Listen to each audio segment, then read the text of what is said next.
তোমার কি মনে হয় যে তুমি যেই টাইমটাতে পুরা রাত জায়গায় ফোন চালায় পাবজি খেলতেছো অ্যান্ড আরেকটা ছেলে পুরা রাতটা জাগে পুরা সোশ্যাল লাইফ স্যাক্রিফাইস করে একটা টেবিলের মধ্যে একটা লাইন চালায় পড়তেছে, রেজাল্ট কে ভালো করবে? আল্লাহ কখনো এই অন্যায়টা হবে না যে তুমি সুন্দর মতো ভালো জায়গায় চান্স পাই গেলা, সে পাইল না। এটা 99% কেসে হয় না, 1% এক্সেপশন হয়তো বা মহান আল্লাহ তাআলা তার জন্য আলো ধারও কিছু রাখছে, দ্যাটস ওয়াই তাকে দেয় নাই। বাট 99% কেসে হি উইল উইন।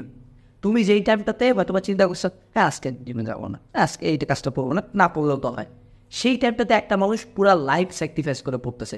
এই যে আমরা আজকে এত সকল মানুষজনের কথা শুনি, ইলন মাস্ক বলো, জেফ বেজোস বলো, বাংলাদেশের শেখ আকিজউদ্দিন বলো বা ধরো বসুন্ধরা গ্রুপ বলো, এই লোকগুলো যদি তুমি জীবনী পড়ো তাদের লাইফটা কন্টিনিউয়াস স্যাক্রিফাইসের দিয়ে ভর্তি।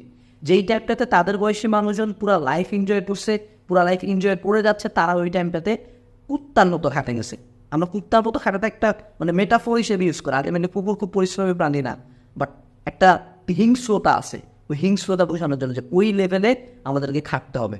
So at the end of the day তোমার যদি মনে হয় যে না তারা একটা খুব চিল লাইফ কাটাচ্ছে, এই জন্য তারা খুব ভালো জায়গায় চলে যাবে, তা না। আমরা স্কুল লাইফে দেখছি যে যারা ওই টাইপটাতে হয়তো বা আমরা মনে করো সাদা কেস পরে সব জায়গায় বেড়াইতে, আমরা হয়তো খুব পার্টি টাইটি করতে পারি, খুব একটা ফ্রেন্ডসের কারণে নেই, খুব একটা বাইক টাইক নিতে পারি না, আমরা বাইকে করে ঘুরে বেড়াইছে। হয়তো 2016-17 সালের দিকে আমাদের যেসব ফ্রেন্ডরা খুব পাঙ্গু ছিল, সেসব ফ্রেন্ড এখন হয়তো বা জাস্ট একটা সিঙ্গেল ভার্সিটিতেও করতে পারতেছে না, তারা এখন মনে করো বিভিন্ন জায়গায় পার্ট টাইম জব নিচ্ছে, বিভিন্ন ড্রাগ অ্যাডিক্ট, তারা তাদের আলটিমেটলি ফিউচার নিয়ে কোনো গোল নাই।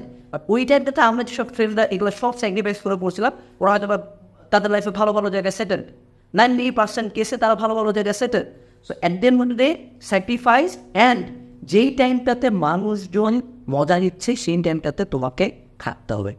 দেখবা তোমার লাইফে চেঞ্জ আসবে, দেখবা তুমি বাকিদের চেয়ে কেমন যেন আগায় যাচ্ছ। At the end of the day কোন এফোর্টটা ম্যাটার করে জানো? যে সময় কেউ এফোর্ট দেয় না। আমি যখন এই ভিডিওটা বানাচ্ছি হয়তো বা এখন রাত 5টা বাজে, আমি একটা জিনিস গ্যারান্টি দিয়ে বলতে পারি যে আমি যেই টাইমে ভিডিওটা বানাচ্ছি এই টাইমে কেউ ভিডিওটা বানাচ্ছে না। So I know I am at least working harder then a lot of people. অনেক মানুষের এই টাইমটাতে ধুমসে ঘুমাচ্ছে, সেই টাইমটাতে অবভিয়াসলি আমি ভিডিওটা বানাচ্ছি। সো অ্যাটলিস্ট আমার লাইফে তাদের চেয়ে একটু বেশি হলে ভ্যালুটা আছে। সো তোমার যে লাইফে হোক সেটা পড়াশোনা, হোক সেটা তোমার এক্সারসাইজ, হোক সেটা কোনো লাইফের কোনো একটা ডিসিশন বা কোনো একটা effort, at the end of the day মানুষজনেরকে কখন মাসুলটা দিতে হয়। যে যেই টাইমটাতে আমি রাত জাগে পড়তেছিলাম, যেই টাইমটাতে আমি 10 থেকে 12 ঘন্টা পড়ছি, যেই টাইমটাতে আমার পুরা ফ্রেন্ড সার্কেল ইন্টারনেটে এনজয় করছে, চিল করছে, সেই টাইমটাতে আমি বাইরের মধ্যে বসেছিলাম, সেই টাইমটাতে আমি 6টা করে প্রাইভেট পড়ছি। দ্যাটস ওয়াই আমি আজকে একটা ভালো ভার্সিটিতে পড়তেছি।